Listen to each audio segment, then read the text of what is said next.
Hey everybody, welcome back. It's a little bit after 5 p.m. on this Friday afternoon. It's so late. It is late for us. Hopefully you guys, for those of you living out in the Midwest, I don't know how it is in the Northeast, Northwest and all, but oh my gosh, we had a cool front come through and the weather here has been absolutely amazing, cool and dry. Weird for the middle of the summertime. But welcome to What's for Dinner. Do you want me just to go ahead and start in? Teresa wasn't quite ready yet. So I went out and grilled today, guys, and Teresa has the filet that's in the back, and hers was seasoned with, she had that hardcore carnivore, which we just picked up a couple weeks ago and tried out. And then the two bacon wrapped fillets to the left there are mine, and there's two Philly cheesesteak brats. And all this stuff we got at our favorite local butcher shop. So we're pretty excited about that.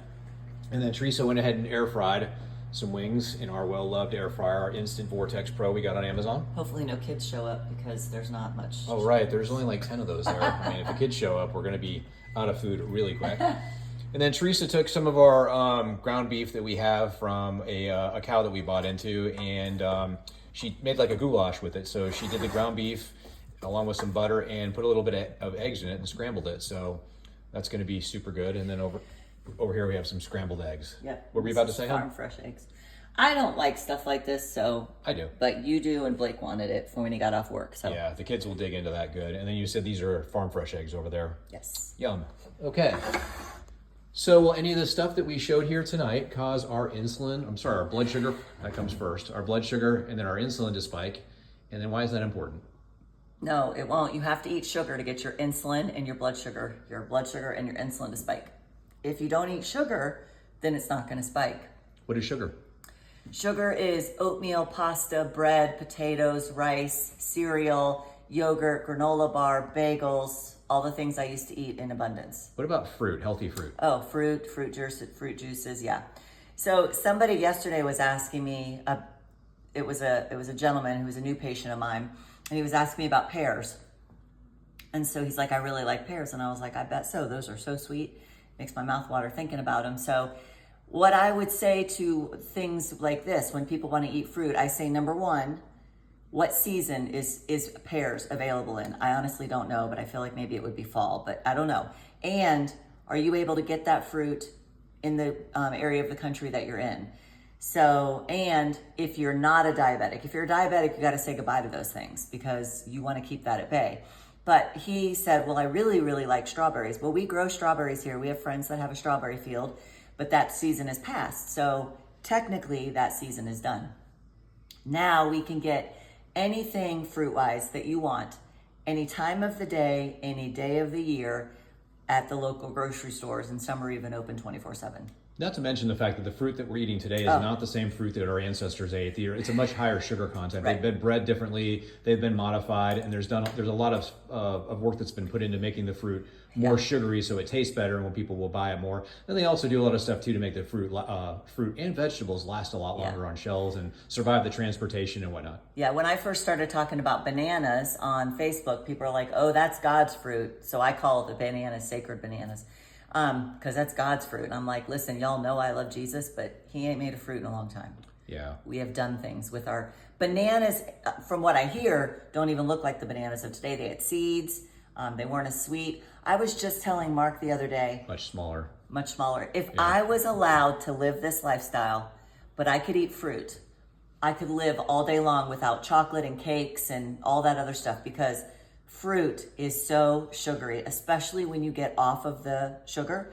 When you eat a berry or, something like that, it's going to taste very sweet. Mm-hmm. But bananas used to be my go-to. And you think you're being elite because you're having a banana and it's super healthy. But all that is spiking your sugar. Yeah. Yeah, we like to, and you hear us talk about this a lot, we talk about being ancestrally appropriate, eating things and doing things that are, so it's not just the food also. So I'll go ahead and lead into what we were going to talk about too, which is going to be exercise and activity. But so for exercise, the same thing with me, I either walk really long distances or I run sprints. Yep. And sprinting is resistance training. Yeah, a lot of people don't realize that. Yes. Most people don't sprint past the age of 30. I understand why. It can beat you up pretty good, but sprinting doesn't have to be on, paved roads, and you don't have to just go out there and kill yourself. You can do sprinting on a rowing machine. You can do sprint workouts in a pool. So there's different ways to sprint. I prefer the running sprints, and just because it's a full body resistance training workout. It increases your testosterone, and again, I've mentioned this before. I can't remember the article that I read, but your human growth hormone increases by about 530% for 2 to 3 days after you complete a sprint workout. Yep. So if you look at an Olympic sprinter and you see how they're built like a gazelle, but I mean, they are so lean and muscular. I mean, the whole body, they almost look like it's just a trimmed down version of a bodybuilder. Yeah. And I think that's why, it's just a resistance. And you guys know what Mark looks like, but always, and even just last week at church, someone always asks, someone stopped him on the road while he was walking and didn't know him, offered him water, I think, which was so nice, but then said, what do you do to be in shape like this? People at church all the time. And it's literally in the kitchen and sprinting. And they're like, no, but what else? Well, they'll say, well, what do you do for upper body? And I'll be like, sprint. And they'll be like, oh, I thought that was lower body. And I'm like, that's the whole body. Right. You go out and run a sprint, you pump your arms and you work your abs and everything. So it's good stuff. Yeah. So what were you wanting to talk about, though, specifically with regards to exercise? So when you guys talk about exercise and you say you walk, lovingly I want to say, and I'm just taking this from Dr. Benbow, walking is an activity. Dr. Benbow Kikyo. Yep. Walking, go ahead. Author of 15 Minutes to Fitness. Super cool guy.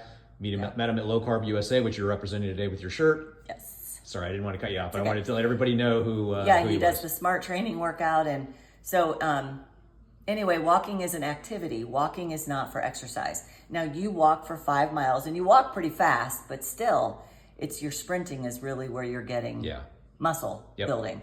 You're not going to build muscle with walking or running.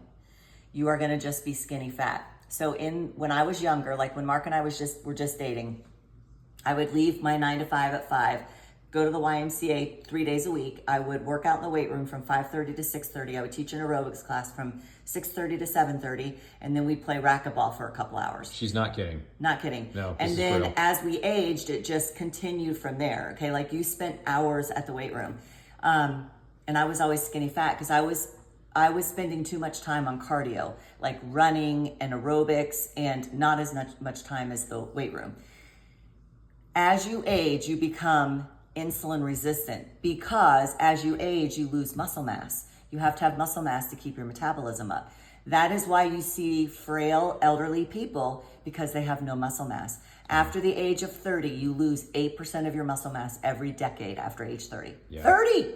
So after age 30, it becomes even more vital for you to increase your muscle mass. And think about it too from a metabolic health standpoint. We've talked about this before. So you have this thing called your resting metabolic rate. I'm talking too fast. I try and do it to get everything in a short amount of time. Your resting metabolic rate. That's simply the number of calories your body burns every 24 hours to keep you alive. Most of that comes from muscle. Now your brains and your organs and some other processes burn the calories too, but most of that calorie burning comes from muscle. And you get for every pound of muscle, you get about 20 calories per day of muscle burned just to sustain that muscle mass that you have. Yep. So when we talk about exercise, we talk about exercise for fat loss. Right. We want to talk about it from the standpoint of you're putting on muscle to lose fat. Yes. The more muscle you put on, the more fat your body burns, and you don't have to exercise to do it. Well, you have to exercise to put the lean mass on. Yeah. But your body just turns into a metabolic calorie burning machine 24/7, 365. That's the goal. As you get older and you lose muscle mass, that resting metabolic rate goes down and down and down unless you're resistance training. And honestly, when you get to a certain age, you're not putting muscle on anyway, even if you resistance train. You're just going to maintain it. So anyway, that's start now. Right. Start now. Absolutely. Start now. If you go back on my page, Facebook that is, back to January of 2020, we did a workout in our garage, a SMART training workout with weights. And then 2 days later, we did it in Florida with you in the gym at doing like Nautilus equipment. Yeah, it was a Planet Fitness. Yeah. Yep. So it's 15 minutes twice a week. And you put on muscle mass that way. And you don't have to spend hours at the gym because we all got stuff to do. And gag me now. So at Planet Fitness, a place like that, you've got the circuits of machines. Yep. Or you can do bands at the house. You can do free weights or whatnot. But when Teresa says 15 minutes, she's not kidding. It only requires you to do one set of every major muscle group. Yep. And if you do that one set for each, like so if you're doing biceps, you've got to do the bicep workout.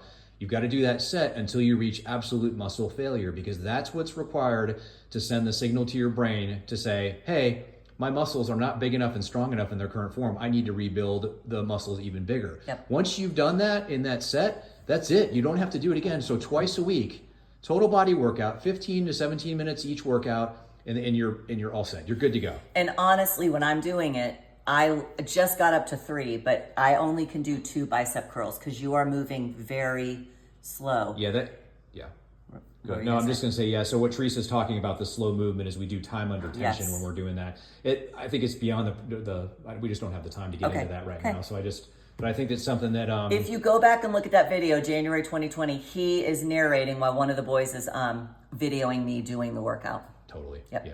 And I just say that because we're at almost 11 minutes now. Oh my, so sorry. So we try and keep it short and sweet, everybody. Yes. And anyway, so. Okay. Well, tell us what you're all having for dinner. Yes. And if you guys have any questions, shoot them our way. And we love you all. And God bless you. And we'll see you next time. Bye. Bye.